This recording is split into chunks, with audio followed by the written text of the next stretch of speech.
Alright, so who's here so far?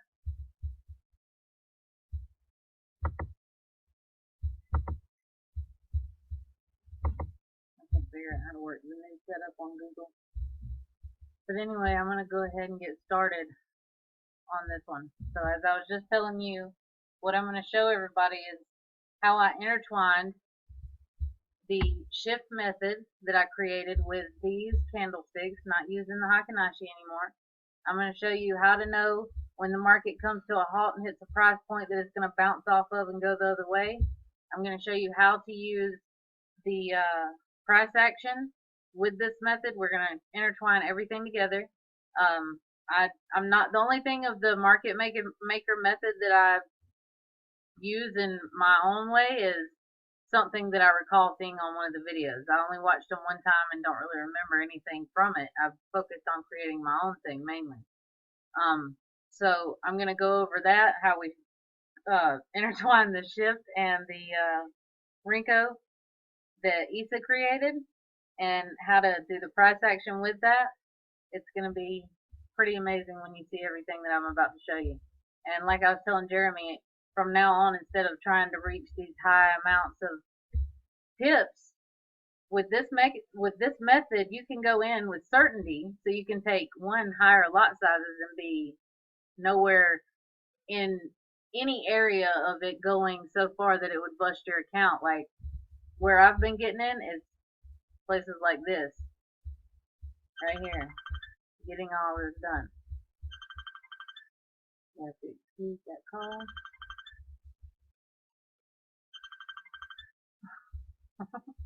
Alright, so getting in, getting out, like this right here. It'll stop in a minute. I'm just going to keep going. And I've got everything on here. I don't know. Hold on. It might be like it did the other night. How would I know? If I close this tab, wouldn't I?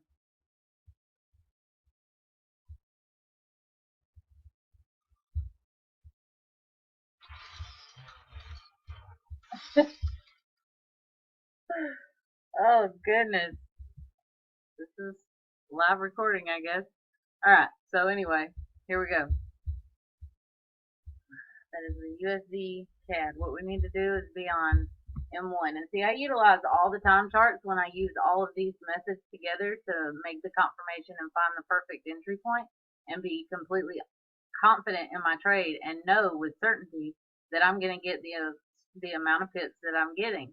And I'm doing anywhere from 10 to 50 pips, and that's the most that I do, unless I see a setup that I know is going to go further than that from my experience. So I don't want you guys doing that. I don't want you to just take it and go, well, that's going to go 50 pips, so I'm going to mark that at 50, and it be a trade that's only going to go 20. I want you to know that from experience, not just from me telling you that. That's why I want you guys in the charts, looking at everything, and really getting in depth with the market, how it moves, how the candlesticks move, and how they trick you and make you panic and fear, and how it just flips, you know? Okay, so what I do is I go to M1 after I've opened up the chart that I'm going to look at, and after I've done the Rinko, I'm going to do a training video on installing the Rinko. So this won't be it, so I'm just going to show you the Rinko setup right now. And this is it right here. And what I do is I look for oversold, or oversold down here, overbought up here. And I look for it to match down here. I'm looking for the Rinko MACD, which is the dotted line right here, to cross with this line right here. And I'm looking for them to be the same color when I take that. But you want to sell when it's up here and buy when it's down here. And when it's a trend going up, you want to take, you want to take it about right here. You'll be good. And you want to get out as soon as it starts to turn red up here. A couple times it's going to turn red as it's going up, but the thing is, one thing you do know is you can get it at least to that line, because goes and bounces off of that line. Look, every time. It's going to bounce off or go through that line. It's a rule that this particular setup right here has. There's nothing we can do to change that rule. So it's going to bounce off that line. So what you know is if you get in right here, you know, okay, I'm at least getting from here to this line. Take profit, set at that line. Okay? So you do that, and then if it goes through it and closes above it, it can sometimes turn around. So I wait for it to go. I'm not going to get out the first time, the first candle. I wait for the second red candle, because that first red candle can come down and try and fake you out, and then it's going to turn around and go back up. It can do that the entire time. That's the thing. This only paints candles as it forms, or as it, you know, at a certain amount of pips, at 5 pips, this one right here. So when the market moves 5 pips, when these regular candlesticks move 5 pips, it marks that 5 pips in these candles right here. So you know how many pips you're going to get getting right here. But I'm not going to get out right here, because unless this right here comes up and throws a wick, not this one, but the next one comes down and throws a wick right there on this red line, that's telling me go down. That's like the Blade Runner on Steve Morrow's. So that's telling me that it's going down if it does that. But if it doesn't throw that wick, it's going to turn around and go back up. And then it can come down again with another red candle, and it'll stop right there, and then it'll turn around and go back up and form. And then another red candle, and it'll go down, it'll push its limits, and then it'll go back up. And it doesn't always do that. The ones that do that are these right here. They leave wicks when they push down like that. And when you know, when that pushes down, you know that these candlesticks right here are going down. So if it's going up, and with the blue candle, and the blue candle forms at 5 pips, and then you get another candle that comes right behind it and it turns red and it starts going down, you can see the downtrend of that candle in this, trying to fake you out if you were in a buy going up that way. So we wait for it to go through that line. We see if it closes above that line. If it closes above that line, I know I got to that line. So when I get here, I look for this candle. Does it leave a wick like this? If it does not, I wait. And then after it goes above it, if it hits right here, the only way that I don't even want to stay in. So if it hits here, even if it doesn't throw a wick, if it forms red, at that point I'm out, because I don't feel like getting this much out of profit to climb slowly up here. These move faster than these. So get in, get out. And this is, like I said, overbought, oversold. So when it comes through and it doesn't bounce off of that and goes above it, I look for the first red candle after that and get out. So another thing, the price action. So say you're looking at, let's say right here, or right here. It doesn't matter where. We're looking at the candle to see how far it's going to go down. Like I did a pending order the other night that hit and made me $100 in my sleep. I forgot that I took it, and what I did when it was going up, there was it was like this, and then a red candlestick started coming down, and it was testing its limits like that, but then it turned and went the other way, but it came down far enough, because I knew that it was going to do that. It came down far enough. I marked it below, and when it came down, or you mark it above, whichever one you want to do, you can mark it above right here, and when it comes up, it'll smack that pending, and then it'll take it down, or vice versa, going the other way.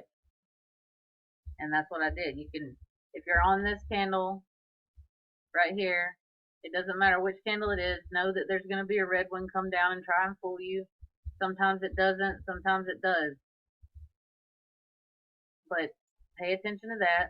Pay attention to these VB bands right here. Which way are they going?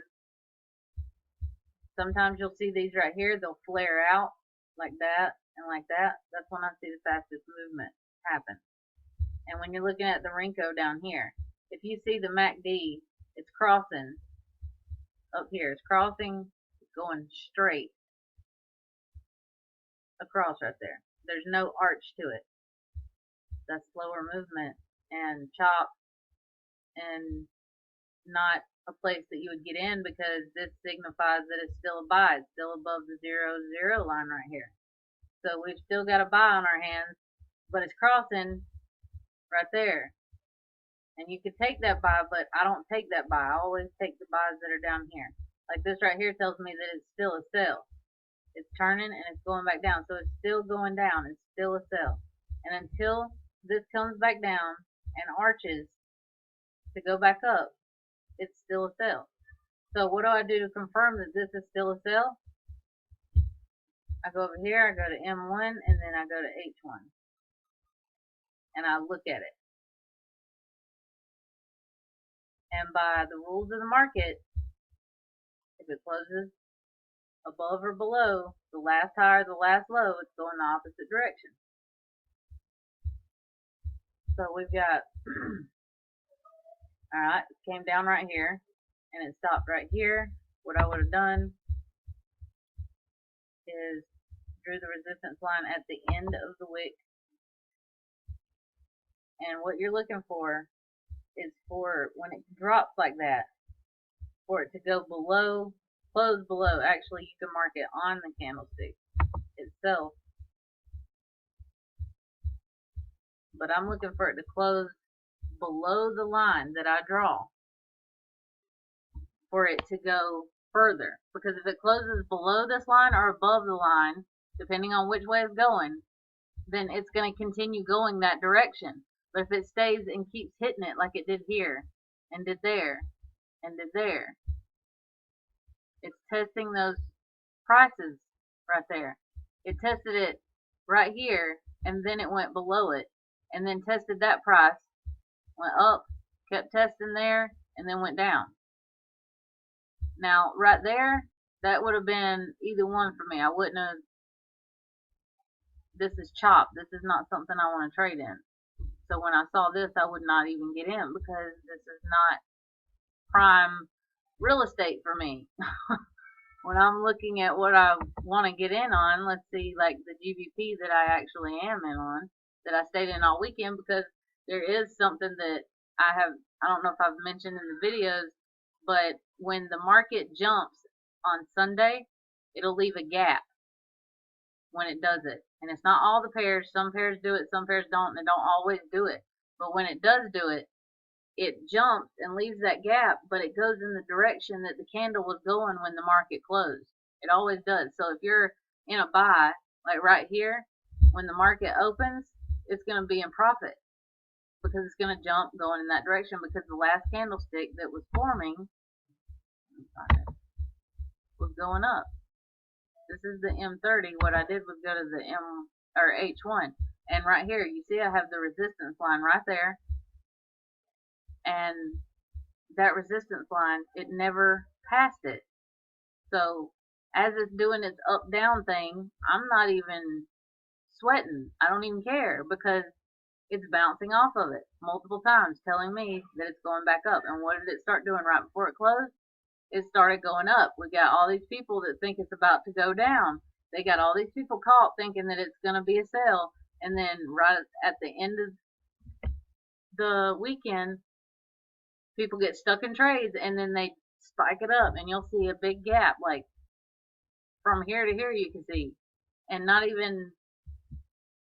on H1, that you won't see that, that drastic of movement on H1.